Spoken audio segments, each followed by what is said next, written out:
I set about trying to see what was the relationship between the delivery of oxygen to the brain and its use in normal people who were aged, in people who were suffering from so-called multi-infarct dementia, where I expected there to be multiple dead areas where the delivery of blood flow may be down, but there was no tissue to use it up, so that the ratio between the two would remain the same, or indeed there'd be too much blood flow, if anything.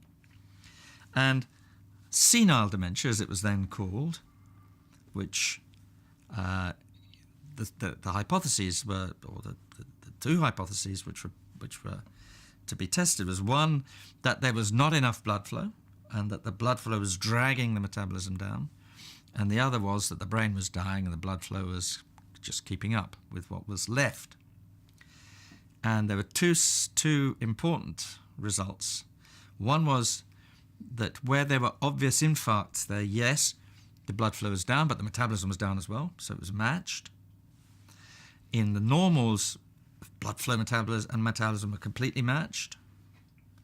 And in the senile dements, they were also completely matched. So there was no evidence for chronic ischemia at all. And secondly, the decrease in blood flow metabolism was regionally specific and was down specifically over the parietal regions. Let me just show you where those are. So this is the brain. Let me show it to you from the side, the front, the back, the top. These are the parietal lobes. These are the temporal lobes.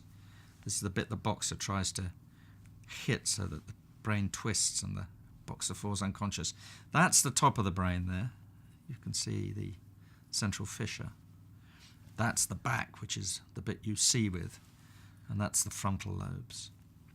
So in the senile dements, the flow and metabolism remained matched, just as in normal people, but there was a marked decline in the flow and metabolism, particularly in these areas here, the two parietal lobes, and then when the disease got more intense and more severe, here in the frontal lobes, particularly on the lateral sides, here and here.